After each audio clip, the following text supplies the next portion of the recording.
ఉన్నది కాబట్టి వేదిక మీద ఉన్న పెద్దలందరికీ నమస్కారాలు తెలియజేస్తూ మనము యాదాద్రి జిల్లాను ఎందుకు ఎంచుకున్నామో తెలుసా? ఇక్కడ లక్ష్మీ నరసింహస్వామి ఉన్నాడు, ఇక్కడ చాగుల శ్రీరన్న ఉన్నాడు. ఒకసారి చప్పట్లు కొట్టాలి. మన నిరుద్యోగ కళాకారులకు న్యాయం జరగాలంటే ఇవాళ మన రాష్ట్ర ప్రభుత్వం మీద టీఆర్ఎస్ ప్రభుత్వం మీద ఎట్లయితే మనం పోరాటం చేసినామో మరియు ఆ పోరాటం మన దగ్గరికి వస్తున్నది. ఇప్పుడు మన ఎమ్మెల్యే గారు, గౌరవ ఎమ్మెల్యే గారు మనకు వాగ్దానం ఇచ్చిండు, వారం రోజులలో మేము పరిష్కారం చేస్తాం అనే మాట అన్నాడు. దీనికంటే ముందు 14 సంవత్సరాలు మన తెలంగాణ కోసం అన్న ఒకసారి దృష్టి పెట్టాలన్నా, 14 సంవత్సరాలు తెలంగాణ కోసమే ఏ పైసలకు ఆశించలేదు, దేనికి ఆశించలేదు. తెలంగాణ వస్తే మా బతుకులు బాగుపడతాయి, మేము నీళ్లు నియామకాలు మాకు హక్కులు ఉంటాయి అన్న ఉద్దేశం ఇంకని మా నిరుద్యోగ ఈ కళాకారులందరూ కాళ్ళకు గజ్జలు కట్టుకొని కోసి పొంగలేసి ఊరు తిరిగిన విషయం మీకు తెలిసిందే అన్న. తెలంగాణ రాష్ట్రం ఏర్పడ్డది, మన కేసీఆర్ సార్ ముఖ్యమంత్రి అయిండు, దాని తర్వాత కళాకారులకు కొట్లాడ పెట్టిండు, కళాకారులకు కేసీఆర్ కొట్లాడ పెట్టిండు.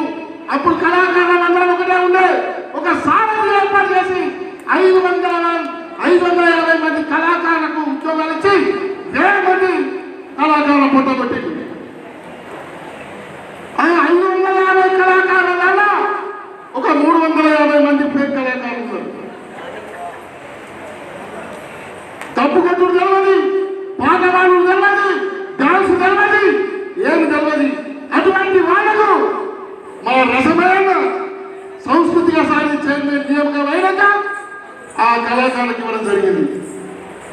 దాని తర్వాత దీన్ని ఏం చేస్తే బాగుంటుంది అని మేము ఆలోచన చేస్తాం. ఈ జిల్లాకు సంబంధించిన ఇక్కడ దగ్గర ఉన్న టంగుటూరు గ్రామానికి చెందిన మా జూకటి రమేష్ అన్న, అనువాది వెంకన్న, మన బోయి శంకరన్న ముగ్గురం కంకణం కట్టినాం. ముగ్గురం కంకణం కట్టి రాష్ట్ర ప్రభుత్వం మీద మేము చేసేసినాం. 4 సంవత్సరాలకు తీర్పు వచ్చింది. ఏమని తీర్పు వచ్చింది? మీరు ఎలాంటి రూరల్ రిజర్వేషన్ పాటించలేదు, ఎలాంటి నోటిఫికేషన్ వేయలేదు, దీన్ని రద్దు చేసి మళ్ళా నోటిఫికేషన్ వేయాలని చెప్పింది. మళ్ళా అదే విధంగా నోటిఫికేషన్ వేసినట్టు వేసి సేమ్ ఎవరికి ఇవ్వాలో మళ్ళీ వాళ్ళకి వచ్చింది.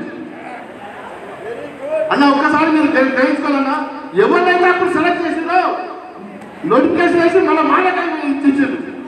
అప్పుడు ఎంతో విధంగా ఉద్యోగాలు ఇస్తే ఈ కళాకారులు ఎవరు మిగలపోవు, ఆ కన్నీరు మిగలపోవు.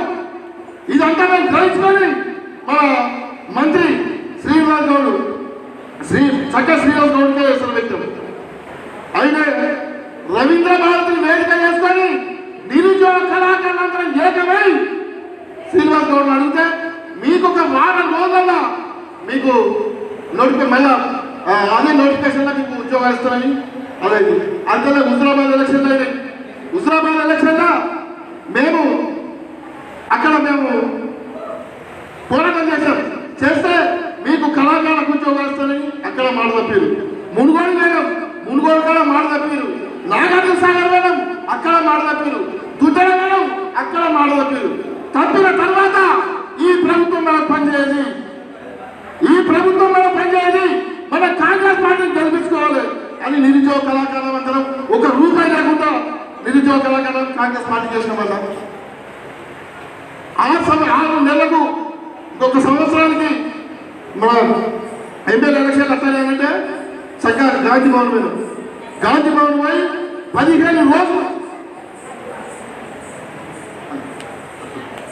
15 రోజులు తిరిగాక మన గాంధీ భవన్లో మహేష్ గౌడ్ సార్ సమక్షంలో పిసిసి అధ్యక్షుడు మన ప్రియతమ సమక్షంలో ఆనాడు 96వ నెంబర్లో మనకు మన మేనిఫెస్టో వింటుందట 96వ నంబర్ నిరుద్యోగ కళాకారులకు ఉద్యోగాలు ఇస్తామని మహేష్ గౌడ్ సార్ సమక్షంలో జరిగింది. తర్వాత ఇప్పుడున్న గౌరవ ముఖ్యమంత్రి వైద్యులు ఇంటికి నేను తెలంగాణ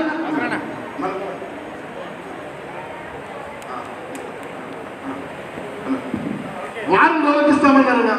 వారం రోజులు వైద్యులు ఇప్పటి సంవత్సరం నడగలిసింది. తిరిగి తిరిగి కాలు వేగాలి. కళాకారుల దగ్గర ఒక్క రూపాయలు లేవన్నా. ఇప్పుడు అన్నా మనం ఎక్కడ మీటింగ్ వెళ్దామన్నా కూడా ఎక్కడ రూపాయలు లేదన్న కళాకారుల దగ్గర. ఈ మీటింగ్లు అవసరం లేదు. మనకు ఇందిరా పార్టీ మనకు శరణ్యం. ఇప్పుడు మన విప్ గారు ఒక మాట ఇచ్చిండ్రు మనకు, మన లక్ష్మీ నరసింహస్వామి సాక్షిగా మనకు ఒక మాట ఇచ్చిండ్రు. 10 రోజుల తర్వాత మనము గవర్నమెంట్ తోటి మాట్లాడి మన సీనన్న గారితో మన ముఖ్యమంత్రి అపాయింట్మెంట్ తీసుకొని మన ముఖ్యమంత్రి గారితో మాట్లాడి మనం చేద్దాం. లేదంటే మాత్రం ఒక నెలకి గ్రామ సర్పంచ్ ఎలక్షన్ రాకముందే ధర్నా చౌక ధర్నా వేసి ఆపణ నీరాదీశ కూర్చుందామా ఆ కూర్చుండేలాగా రావాలనుకున్నాగా మన వెంకట సీనన్న ఉన్నాడు, మన లక్ష్మీ నరసింహస్వామి సీనన్న ఉన్నాడు. కనుక సీనన్న ఈ ఆకలి గ్రహించి మా కోసం గ్రహించి మీరు పెద్ద మనసు పెట్టి మీరు ముఖ్యమంత్రి అపాయింట్మెంట్ తీసుకుంటే మాకు చాలా అందుతుందన్న. మరియు మా కళాకారుల మా నిరుద్యోగ కళాకారుల సీఎం దృష్టికి తీసుకుపోయిన మా రామలింగన్న గారికి ఒక గట్టిగా చెప్పదు. మా ఉస్మానియా యువజనం మా ధర్మలింగన్న గారికి ఒక్కసారి, మా కిరణ్ అన్న నగరగడ్డ కిరణ్ అన్నగారికి ఒకసారి చెప్పదు. ఎందుకంటే ఎన్ని ఆపదలున్నా ఏంటి అందున్నా మేము ఫోన్లలో మాట్లాడుకుంటా మీకు సమాచారం ఇస్తాను. మీ అండగా మేము ఉంటాం. మనకంటే అండగా మన దాదుల శ్రీనన్న గారు ఉంటారు. థ్యాంక్ యూ అన్న. దయచేసి అన్నకి సన్మానం కోరుతా ఉన్నాం.